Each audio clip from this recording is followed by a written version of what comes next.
everyone. My name's Alex Lamb. I'm the founder and CEO of Boldly. I'm Australian, but I'm based in Dubai. We've been running Boldly as a full end-to-end coaching and consulting services firm since 2016. So as a Singapore headquartered company, but we've been operating all across Asia Pacific as our sort of backyard, our primary markets. And more recently, we've extended into North and South America and also the Middle East, where I'm based now. So we're sort of want to be a part of the growth of the coaching profession as an industry as a whole, as we grow and professionalize and see coaching standards and coaching practices really advance all around the world. So we mostly work with small to medium-sized companies up to large organizations, so all B2B, and we have a real niche in the industrial, consumer, agribusiness and life sciences sectors predominantly. So pleased to have you all here. As I said, I know there's going to be several other people who are coming in and out. Today's session is focused on Asia, particularly.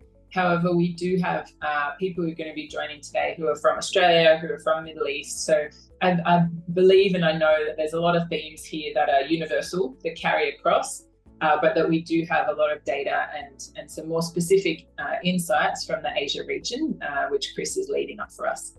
So I will hand to Chris, but I'll just say, briefly first that this is a topic that I feel we've habituated to, we've kind of gotten used to, and we all talk about COVID, being in the past, hybrid kind of was the accepted period. In different markets, we're now dealing with the different legal requirements to offer hybrid working to employees, and then different personal perspectives of CEOs and leaders across different businesses about how performance should be driven either in office or fully remote, or obviously a hybrid being that combination. So it's a topic that we feel has kind of become a little bit of we've habituated to, and it's become a little bit in the background.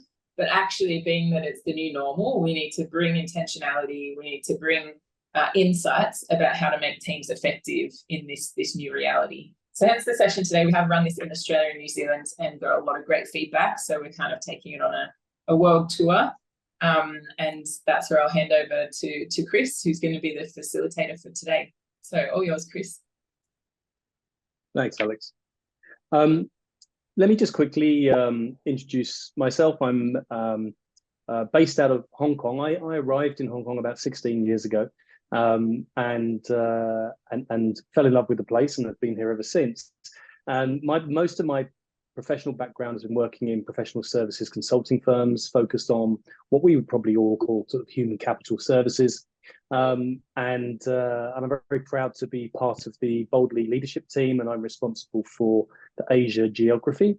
And I'm glad that Alex brought this topic back up, because I think it's one that obviously garnered a lot of attention through the pandemic and in the first year or so after that. But I think it's fallen into the kind of shadows a little bit. However, contextually, we do see through the work that we do, and I operate as a coach as well, that this is something which leaders are struggling with, and particularly relevant in the Asia region, which is a complex basket of many different markets and cultures. And so this is something which there are a lot of implications to getting wrong. And I think whilst we're not here to advocate for or against the idea of remote or hybrid working, we do want to bring some attention to where some of the difficulties might be. And I was really glad, as I mentioned earlier, to see we had people joining us from lots of different countries, and I would like this to be a conversation. So we'd love to get your perspectives and your experiences shared in the group as well. Alex, do you want to? I think you've talked briefly about Boldly. Do you want to just pick up the first couple of slides for us and just give us a high level on a bit about Boldly? Although I think some people here might know us, but for those that don't, good to hear that. Happy to, yeah. And as Chris mentioned, we'd love this to be conversational. So feel free to interject. I know that's a good coaching and HR skill. So don't hesitate to come off mute and voice in at any point. But I'll be watching the chat too, so you can certainly make comments there. So really briefly, I know some of you are our coaches. We've got some clients on the call and joining as well. So you know us, but we do everything as I said, beginning to end coaching. It's a real passion of mine, and it's a deep expertise across the whole business. We, at that base layer of our model, have our coach marketplace and our engagement platform. So this is where we have all of our professional coaches who we've screened and vetted on to the marketplace, who are able to deliver one-on-one group or team coaching out to clients. You know, we've got self-serve clients there, as well as large clients coming in who work with Boldly.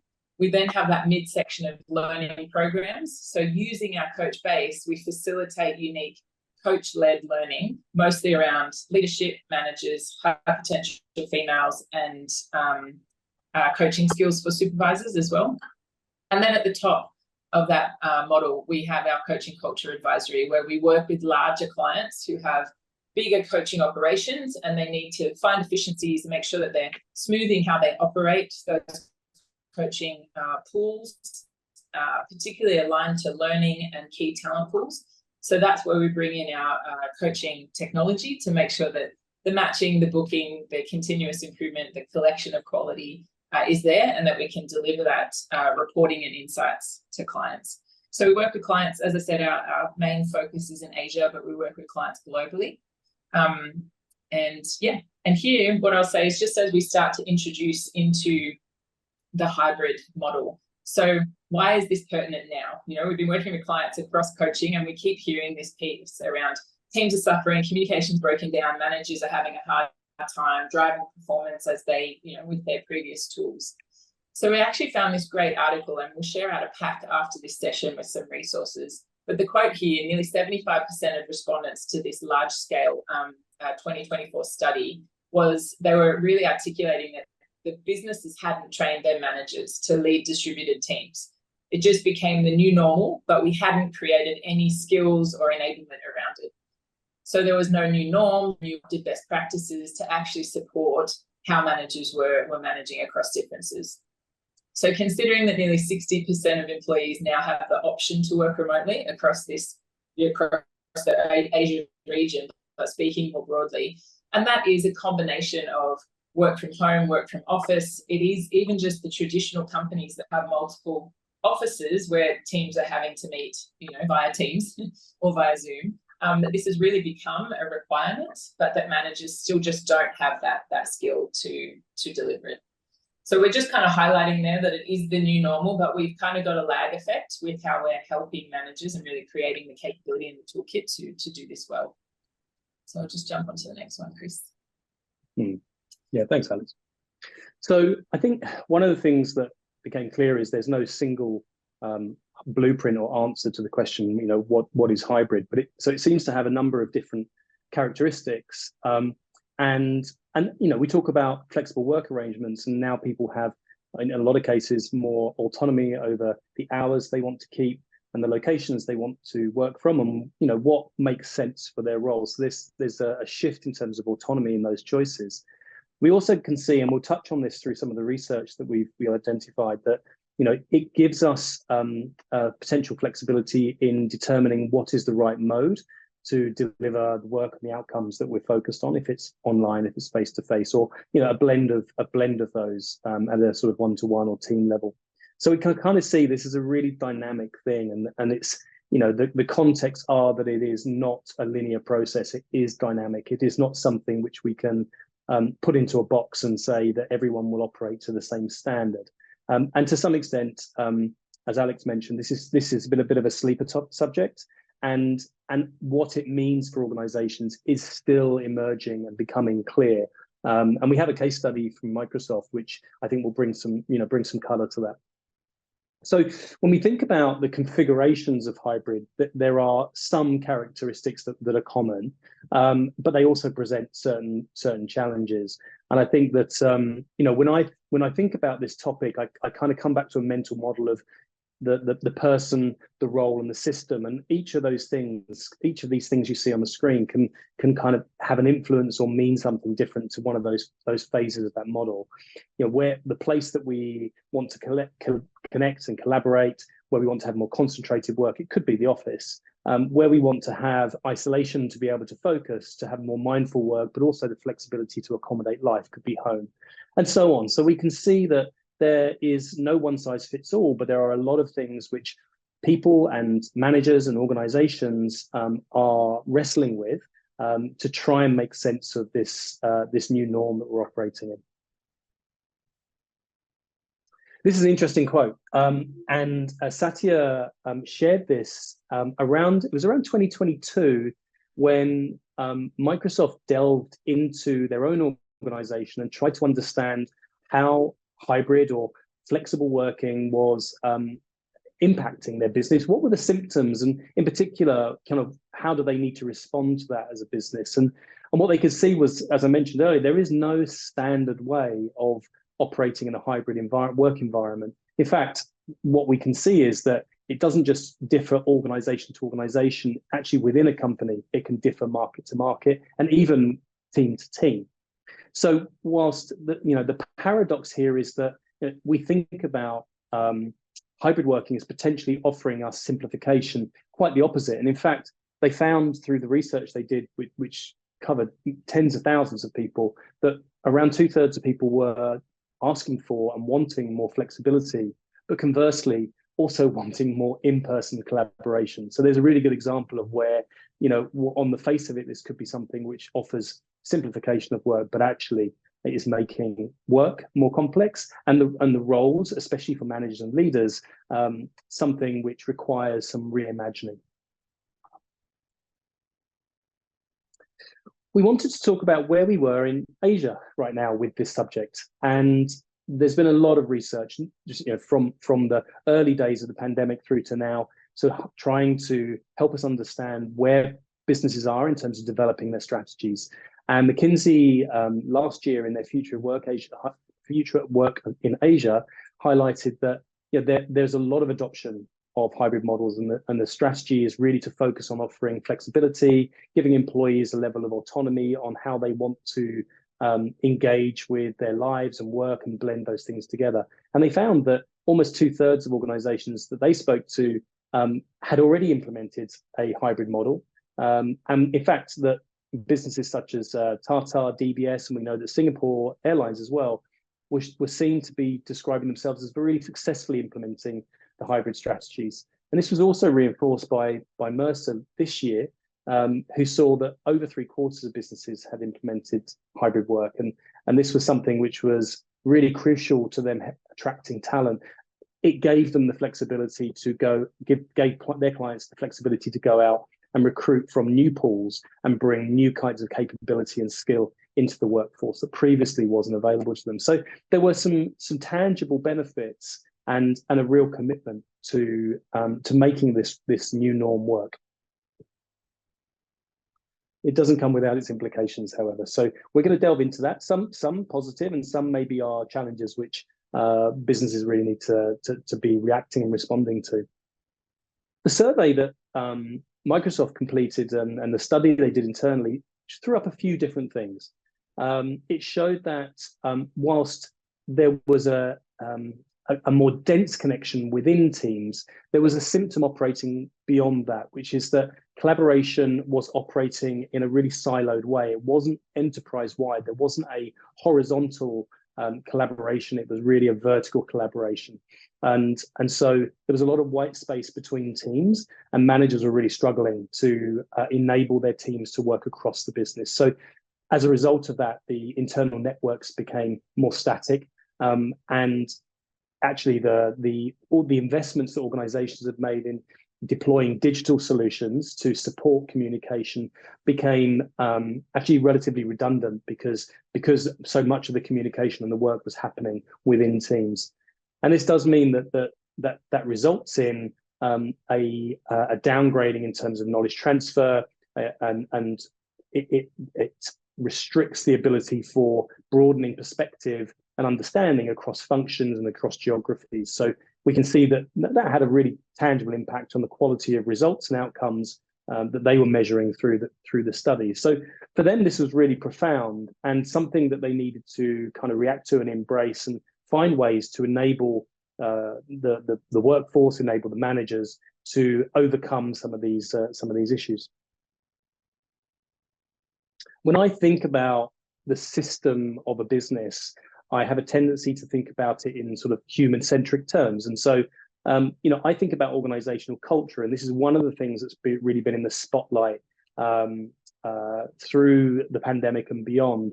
I think of it as similar to the human central nervous system. In other words, the culture of a business is something that provides the tributaries and the pathways that make us connected. They connect our work, they connect us as human beings, and they also ensure that the general health and well-being of the workforce and the community that it operates in is there.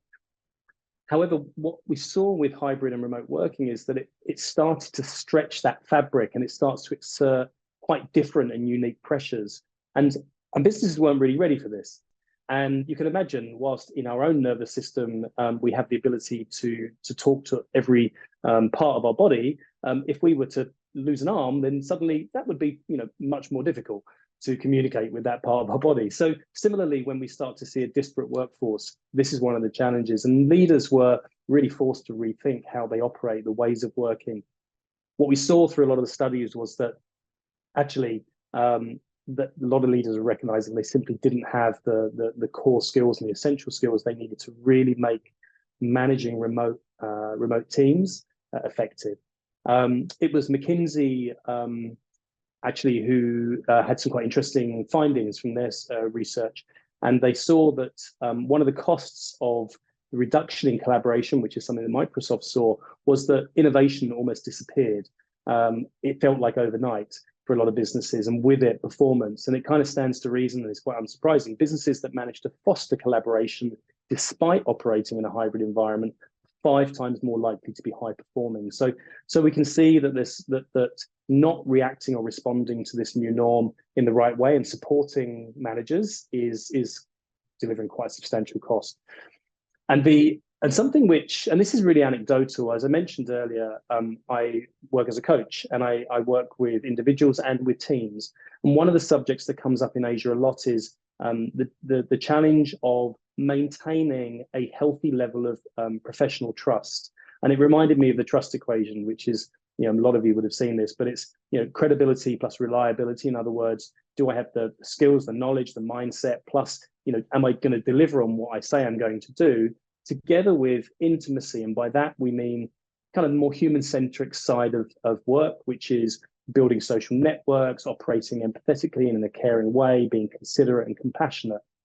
And what we zoomed in on here was that the intimacy was one of the areas which was really disappearing as a result of the hybrid working environment.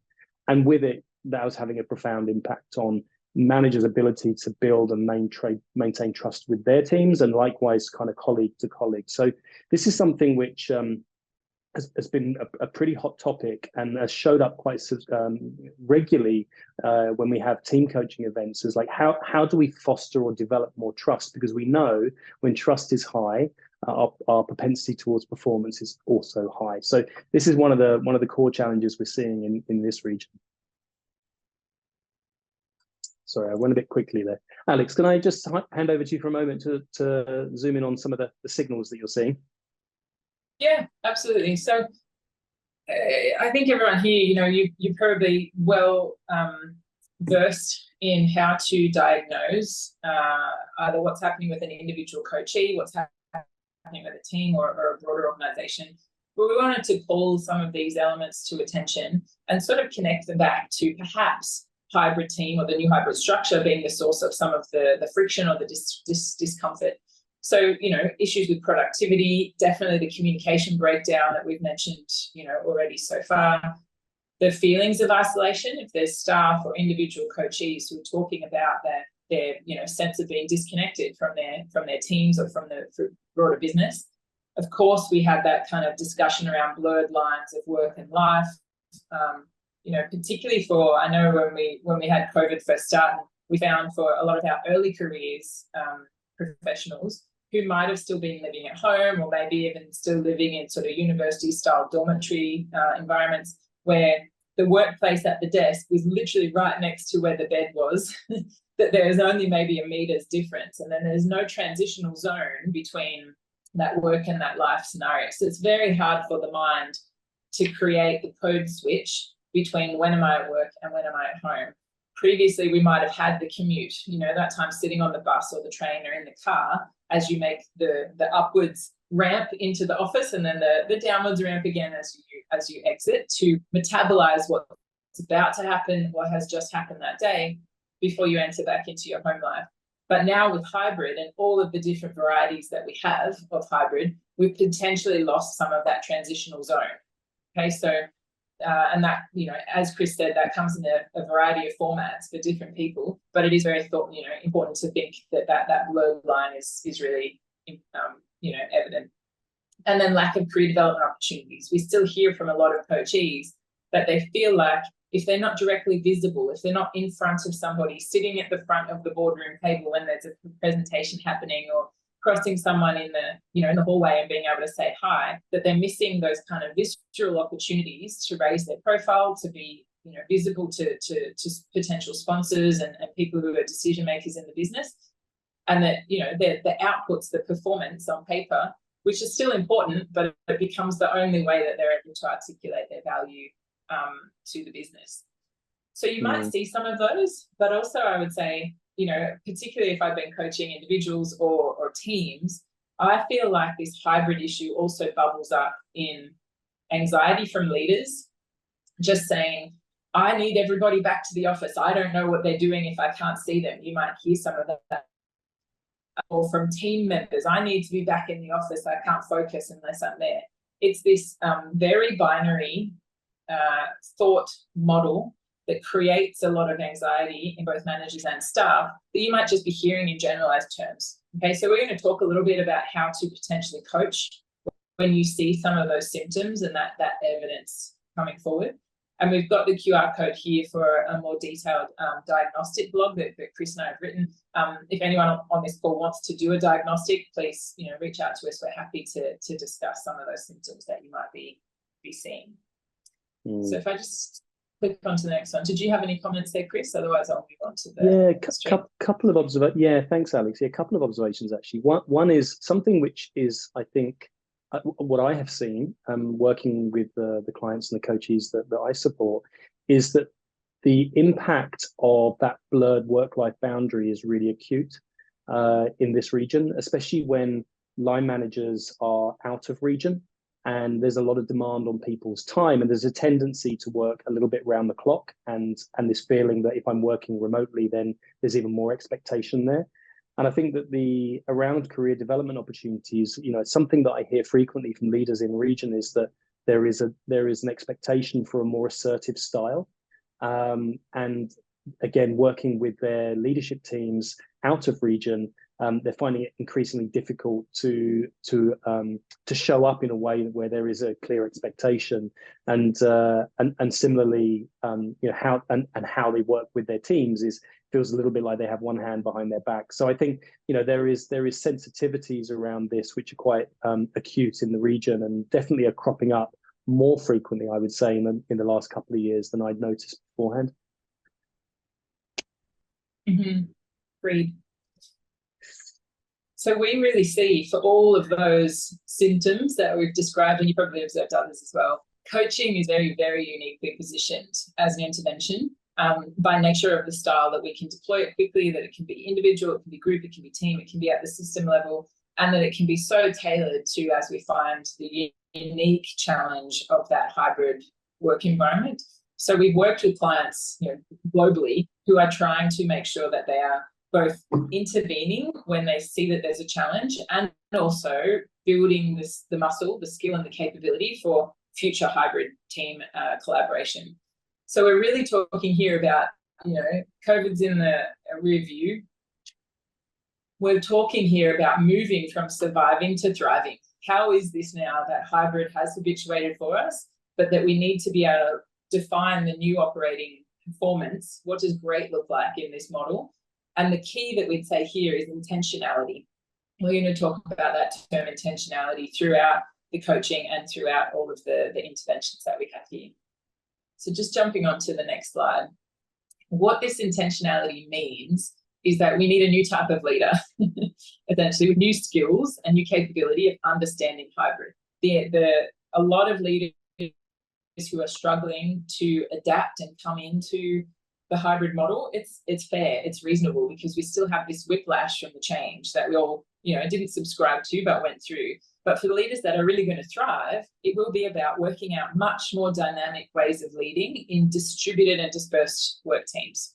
Okay, so we've looked at that, and Chris mentioned this before, that we can design interventions at that individual level. So potentially for the leader or any individual who's in the team, maybe a node who's a real influencer in the team. We can look at the manager, direct management skills within that team. We can look at how we coach the team itself on communication, relationships, their interconnectivity with other teams, making sure that they're proactive there. Then, as Chris said, the Microsoft research really found that even when you've got a great leader and a great team, we want to try to avoid that silo of vertical collaboration and make sure that it's still happening in the system, at the system level. So that's where we need to be able to bring in a lot more dynamic coaching initiatives at the culture level, the skills, the mindsets, the moments that matter in terms of communication, how we bring that communication of culture and coaching at the system level to enable the leaders, the managers, and the teams to operate within that environment. So I'll pass to Chris, because we've got now 3 different types of interventions, as we say, are we intervening at any of these levels, the culture, the leader, the manager, or the team, with either hybrid skills, performance-focused skills, or human-centered skills? This is the model that we use for our hybrid coaching. All yours, Chris. Yeah, thanks, Alex. So I think when we describe, as Alex has said, when we describe kind of intentionality as a leadership style for as a terminology, it might be new for some of the businesses that we've spoken to. But what sits underneath it, I think, really is quite intuitive, no surprise. But it's broadening perspective. It's thinking about longer term impact, and also making sure there's really clear and explicit alignment with the decisions that they're making, with where the organization is going, and also thinking about the team. So it is about considering the more complex aspects of the role of leadership in the context of hybrid models. So what does good look like? And yes, it does require that broader perspective. And I think we see, if you look at the model on the right-hand side, we see kind of 3 key areas. We describe business as a human endeavor, and we would see the benefits of a more human-centered skill set. And that really is about building connection, providing the kinds of tailored support and coaching, and also showing up sort of authentically, being available to team members in a way perhaps that we haven't always seen. And I think some of those historical models were not always so effective. But I think bringing the sort of more human-centered skill set, and that is something which we saw was neglected when the hybrid and remote working was thrust upon us. And then also making sure that when we have a performance-focused skill set, we're really thinking about, from an intentionality standpoint, we're thinking about how do we make sure that goals are really clear, that we're removing ambiguity, that really we are ensuring that some of the hard skills have been modified around how we provide feedback, how we have performance conversations, how we delegate work. What are the adaptations that need to be made, and how do we support managers to embrace some of those styles, and how to bring those sort of hybrid skills together? And so we acknowledge this is a complex picture, and there are a lot of competing realities, and some of the biases that managers are carrying around, the ways of working of the past, how to help them let go of some of those things and start experimenting with these new ways. And within that, there is certainly a need to maybe see some sort of mindset shift as well, because this is something which needs to cascade down into teams, not something that is exclusively within the leadership community. So what are the drawbacks of holding on to some of those historical approaches? If we look on the left-hand side, where people might be, not exclusively, but there may be degrees of this in some of the leaders in your businesses and the people you work with, is we need to move away from things like a more directive, command-driven leadership style and move towards something which is more human-centered. I don't think micromanagement has necessarily always been seen as a positive thing, but shifting from a sense of control to how do we empower people to and to have accountability for outcomes, focusing on building trust so that we acknowledge that people want to do the right thing, and we need to provide the guidance and the boundaries and the explicit direction on what needs to be done so they can focus on delivering. And also we see delegation, style of delegation needing to shift. So you can see where this is, coming from, but where we really want to be when we talk about the mindset shift in being a more intentional leader. And implicit to explicit is an interesting one. So, I think in the past there was a tendency to see explicit direction as being more command-led, but actually it's not about that. It's about setting clear expectations, as I mentioned earlier, removing ambiguity, ensuring that there is the right level of focus on the right priorities, so there is a better level of alignment. And I think that's really what we're talking about, from going from implicit to explicit as a style. And coming back to Microsoft, so I think that the three key findings came out was around this productivity paranoia. If I can't see what people are doing, are they delivering? And I think where Microsoft wanted to move to was a shift towards more outcome focused work. So coming back to that piece around, we enable people, we give them a level of accountability, and we trust them to deliver outcomes, and we manage results, versus making sure that people are being in work at the right time, and that they're delivering at a micro level. Also embracing the fact that the people want to come into the office to be social, to be connected, to work collaboratively. That is one of the key reasons to be in the office, and it's not related necessarily to the results or productivity, but it's certainly something that can enhance the results of the business. And this idea of re-recruiting employees, if I think back to back when I had an employed role years ago, when I first came to Hong Kong, my job explicitly stated that I was in the office, that this is the way that I need to work. And so if we're changing the system and we're modifying the way that the people are being asked to work, to some extent we need to rehire them to this new way of working, and within that enable them. There's some things on the right we would add to this as well. So creating an environment where it's okay to get things wrong. This is really kind of drawing down on some of our proven change management strategies, that we allow ourselves to fail because this is how we learn, and that we don't have all the answers. There isn't a blueprint that we can just follow, but we actually need to iterate and evolve this as a group and learn together. And also for leaders to take a really proactive role in increasing interaction and communication. So, how to make sure that people do still feel that level of social connection, that they do still feel enabled to go and collaborate and work with beyond the boundaries of their own team. And this is something which has been talked about for a long time. I remember when the corporate executive board did a piece around enterprise performance, and the highest performing leaders were those that really encouraged their team members to work horizontally across the business, and engaging their colleagues from other teams in their projects. And I think that's a really good reminder. And lastly, to make sure that we do embrace people's perspectives, that we encourage them to challenge, that we encourage them to ask questions, because coming back to our first point, this is how we're going to learn.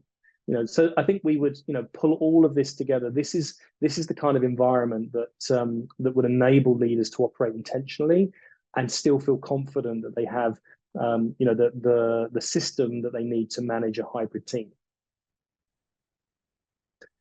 Alex, I'm going to hand back over to you for this one, because I know that this is something that you're really passionate about, and I think it'd be great to hear you run through this one. Yeah, thank you.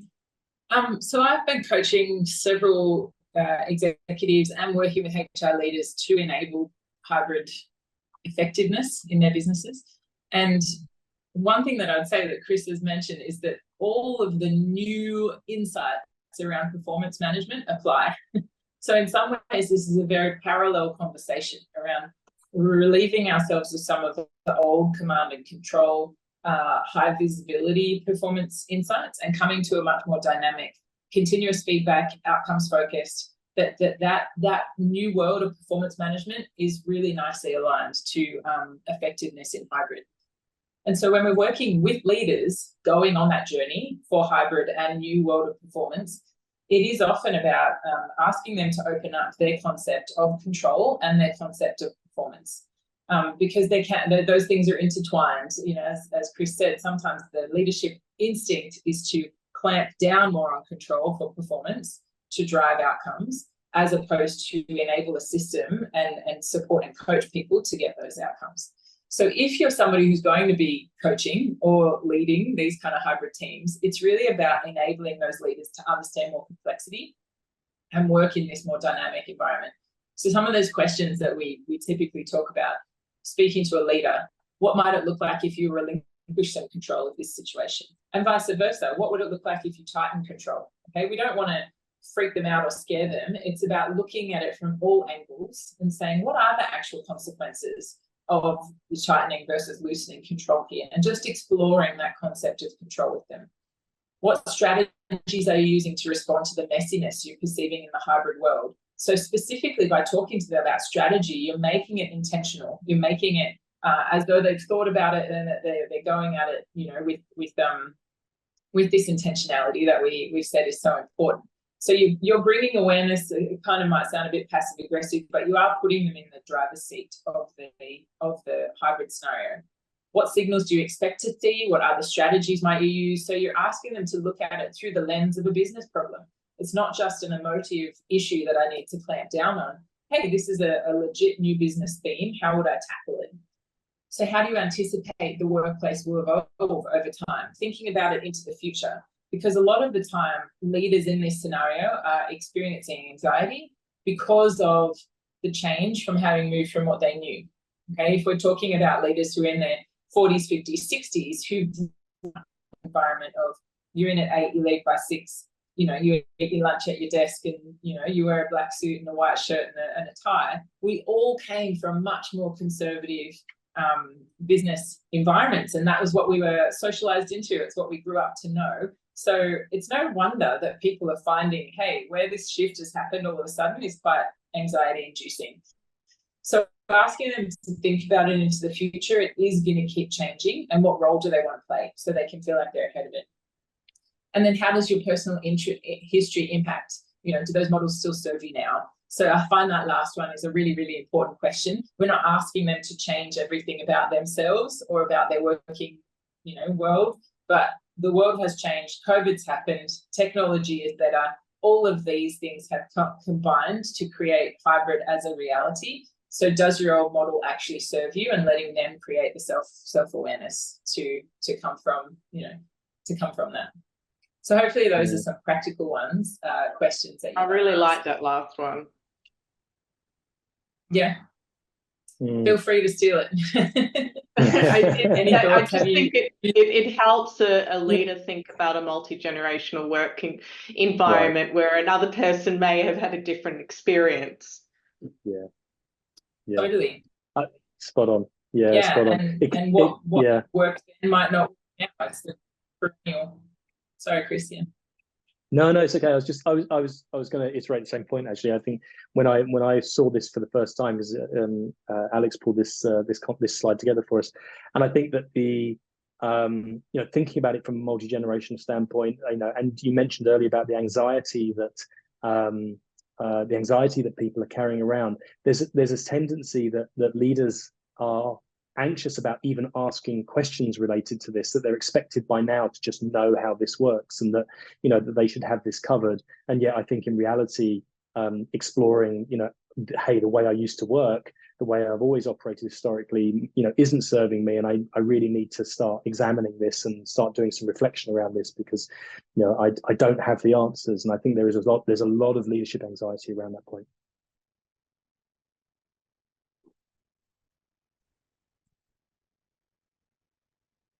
Completely Alex, agree. Yeah.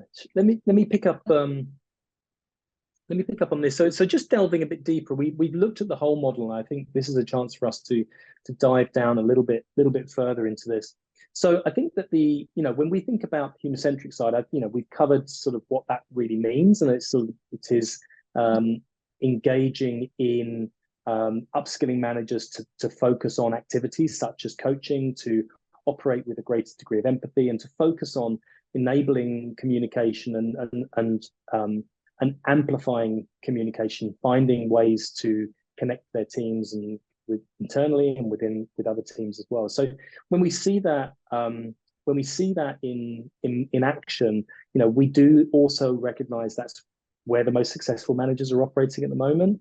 And coming back to the piece around trust, using transparency, openness, and kind of explicit direction to ensure that people are on the same page, that they can make mistakes, that this is safe. These are all things which are crucial to create the right environment and give people a sense that the leader is working with them, that they're kind of in step and they're clear about how things need to be done. And so these are often coming up in the coaching work that we do because there is a tendency towards hard skills, especially when leaders have been they're domain experts that have been hired into leadership roles, and now they may not have been readied for this, and this is quite a big shift for them. So that's one of the conditions for success. When we think about performance-focused leadership, I mean, this really is a big part of the major evolution of hybrid working, and it's making sure that they have the core skills in place. And this is something that we noticed was neglected coming out of the pandemic, and getting managers and leaders equipped to be able to understand the situation and to be a situational leader. Managing is a more complex, I would say, perhaps harder, but certainly more complex activity.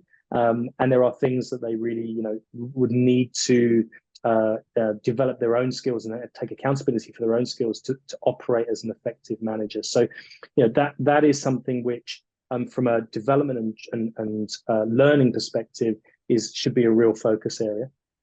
And we have some questions here at the bottom, which is, good questions to ask is, for example, are our leaders engaging in these kind of spontaneous skip level communications? Are they ensuring that the relationships they have across the organization remain dynamic, that they're constantly looking for insights and constantly looking for information that's going to help them to see the bigger picture and to understand what the workforce is really needing and what they're looking for? And are they also calling awareness to the interdependence of colleagues? Are they bringing people together and understanding that how work gets done requires a level of collaboration, communication, and teaming in order to deliver? And that also we're not fixed on set a goal and go. This is something which is a continuously changing, evolving, and therefore something that needs to be recalibrated on a fairly regular basis. I think that the subject of performance review is pretty hot right now because we're mid-year, but there's often the times that OKRs or KPIs, depending on what you use, are being examined is perhaps twice a year. And actually, we can see already that that's just not frequently enough. It's a more dynamic picture than that because things are moving so quickly. And then in terms of enabling kind of positive experience for people that are working in remote environments, we come back to that piece around intentionality and really being present and showing up at the moments that really make the biggest difference, and also ensuring that we've got a combination of kind of having the right boundaries and expectations in place, but also keeping a focus on what does really good performance look like? How do we sustain the results, even though we're operating in this more uncertain or ambiguous environment? And I think recontracting is a really good way of thinking about this, making new team agreements where we state the way of working, where we make it really clear in terms of how we do things together, the right behaviors, and what the flow of work needs to look like. And when we hit against stops, when things get hard, how do we react and respond to that? So getting that level of clarity in place is crucial. So what are the implications for HR practitioners? And I think these are really good questions. I mean, these hopefully will resonate, but these are really good questions for advisors and HR to consider about where they are right now, and a bit of a status quo check. So how can HR ensure that leaders have got the right skills, that they have the ability to review work and the design of work and the systems and the flows of work, that they understand, do they have the right have a culture of being able to constantly evaluate and look at the priorities, look at the goals, and understand that they actually have the autonomy to put a pause on something if it's not really focused on the right outcomes, and equally that feedback can come from the team, not just from them. So kind of again creating that ecosystem of feedback, and constantly looking at, are we focused on the right things, and are we moving them at the right pace, and are the right people involved in them? And also, have we built networks as a feature of onboarding? So I think as we bring in new people into the business, I remember when there was a reasonable amount of hiring going on, sort of not too long after the pandemic kind of calmed down, and a lot of people were being hired into exclusively remote roles. And so how you bring people into the business, how you enable them, integrate them into your team and into the organization is crucial. And so networks play such a vital part of that, and leaders need to be ready to enable those activities. So it's a good question to ask. Have the systems and the networks been built, and do leaders and managers know how to activate those so that people come in feeling part of the culture and part of the business? Alex, do you mind if I pass back over to you for this one? Yeah, sure. So we're just wrapping up. This is our last slide, and we'll come out for some Q&A. But just finishing off with these additional recommendations for HR and how we work with our clients. You know, it goes beyond coaching, and coaching almost becomes like the vehicle through which you channel some of these initiatives. So really, you know, one area is to redefine the value proposition. There's a lot of companies that have not just reactively fallen into hybrid, but who've created this as a part of their value proposition, showing that they're modern, showing that they're flexible, showing that they accommodate families, working parents, people who have different abilities, etc. That actually this is part of our inclusion strategy, not just, oops, we now have to have, you know, both work from home and work from office. So really being able to embrace it as a strength, and that again, that becomes a message through both attraction and development, but definitely through coaching and through the leadership of making sure that leaders understand and are on board with that message. Again, making sure that they have the skills to actually then manage a team that way.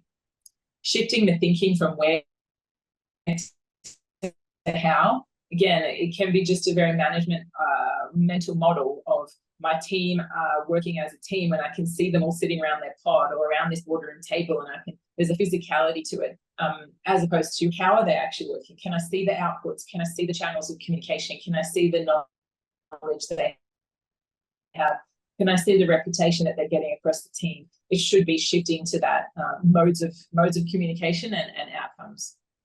Intentionality we've talked about quite a bit as our key theme, bringing awareness to leaders and managers and HR that this is not just a reactionary piece, it's something that we need to have a strategy around and have clear goals around being effective for hybrid. The whole productivity and wellbeing piece, so making sure that we're not just, you know, people were burnt out during 100% work from home because all we did was work. So making sure that there's that balance when you're in hybrid, that there is still this element of drive for outcomes, but that we are thinking about the well-being of those people as well. Are they creating that work-life, sectionality? Identifying the right technologies, and I'll share out a podcast after this in the pack. But you know, there was obviously a surge of Slack channels and MS Teams. You know, everybody was zoomed out, etc. Making sure that the technologies are being used effectively and thoughtfully, not just, you know, in a messy reactionary way, but have brought some discipline to the practices that we need that are actually high value collaboration rather than just volume. Building leadership and teaming skills. So this can come down to workshops, it can come down to coaching, but making sure that we've got, relationship skills, breaking down bias skills, effective communication skills happening, you know, from a workshop and a training perspective. And then making sure that you've got rituals that come back in, that this culture is embracing. You know, often our rituals in the office were the kind of tangible things that we could talk about are feeling associated with the business. But if you're not there and you can't see the poster or get involved in the lunch or, you know, I don't know, ring the gong bell or whatever it happens to be, the ritual physically there, how do we bring that intentionality to the new rituals that are going to be online so that we're creating that inclusion and that performance, you know, support? So I'll pause there. These are a few of our kind of big level strategies for HR, in addition to driving coaching through it. Hopefully we've shared some food for thought, and we'd love to see, do you have questions? Do you have comments? What else can we share with you if we just throw this out? Any comments? Hi, Alex and Chris. I do have one question. Yeah, can you share more about how you coach the system for hybrid? Yeah, sure. That's a great question. I can comment, and then maybe Chris, if you want to jump in.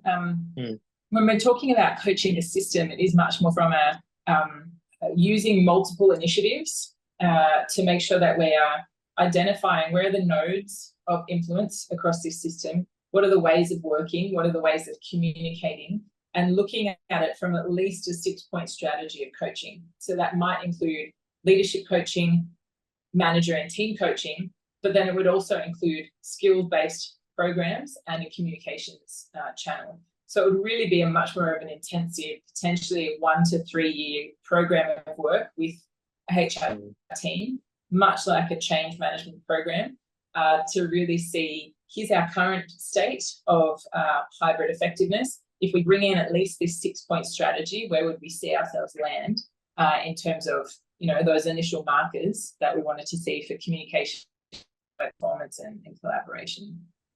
So yeah, there's a few thoughts. I don't know, what do you want to add, Chris? Yeah, no. I mean, absolutely. I think that when I think about it on a practical level, it's, a good starting point is generally to go through some form of diagnostic where you can ask some questions on what's the state of the nation, and see where there might be some breakdown, because that, when designing it more programmatically, there will be some clear priorities and areas to focus on. So I think, that is understanding kind of how the system is operating, where some of the breakdowns might be, what leaders and their teams are finding particularly difficult is a really good starting point. Yeah, thanks, Maggie. That was great. Did you have any questions, Yvonne? I don't really have any questions. I think there's like lots of topics in there you could probably talk for hours on. And when you raise some really great points about onboarding and cross-team collaboration, and that ability to have that kind of level of communication that is consistent across the organization. And just the new I guess focal point about focusing on outcomes and how people get to those outcomes is not the part to be focusing on anymore. When I first saw the title of the session, it just reminded me of facilitating a team meeting, which was in a hybrid model, meaning that half the team were online in a virtual environment and the other half of the team are actually in the room, and that's also extremely challenging. I personally prefer, if you're going to do it, it's better to have everyone online or everyone in the room. It doesn't always work like that. But yeah, I appreciate you breaking it down into the hybrid skills, the performance leadership skills, and the human-centered skills. I think it makes a lot of sense. So thank you. Yeah. I think your instinct of like preferring everybody online or everybody face-to-face is what a lot of leaders would prefer as well. It's definitely the simpler way, because you can take one mode, whichever the mode of communication is, you can apply it. And I think that's a really perfect vignette about this point around intentionality. When you've got a split room, how much more effortful it is for that. Yeah, so I've been a leader in facilitating a team meeting with 40 people online, and there's 40 people in the meeting, and there might be 16 people in the room, and I'm facilitating the meeting, so I'm running the Zoom meeting and doing like the technology as well. I think a better way of doing it is to actually have someone else who can help facilitate the online component. But then who do you delegate that to? do you round robin it, and how does that work? But even talking to the people who are in the room, you get distracted with forgetting about the people who are online. So it is good to also recognize that they're there as well. Yeah, definitely. It's almost like we right? Yeah. Sorry, Chris. Yeah.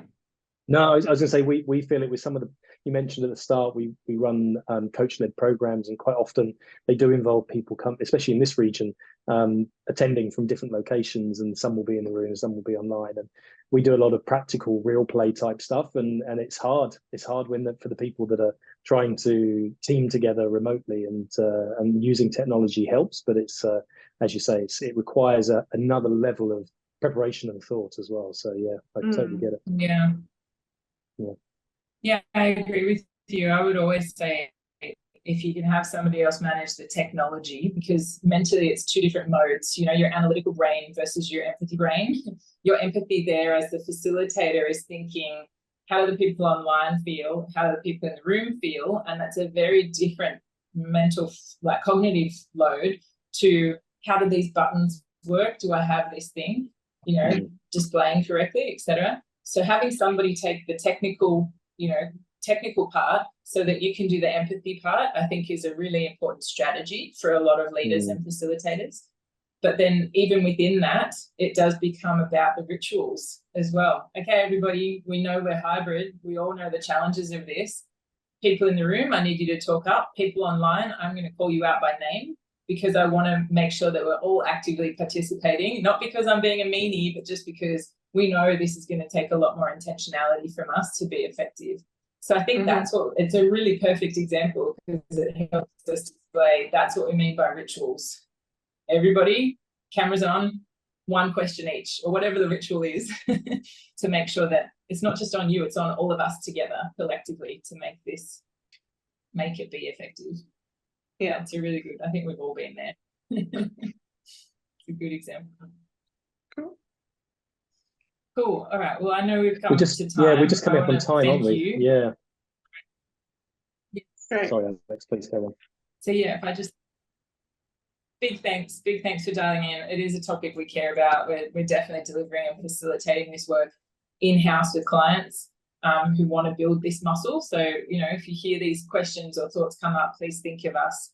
We're happy to connect with you, link in, and just generally be part of each other's professional network. So thanks again for joining, and thanks, Chris, for facilitating it. Much appreciated in an online world.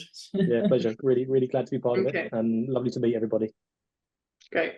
Thank you. Bye-bye. Thank you. Thanks, everyone. Thanks.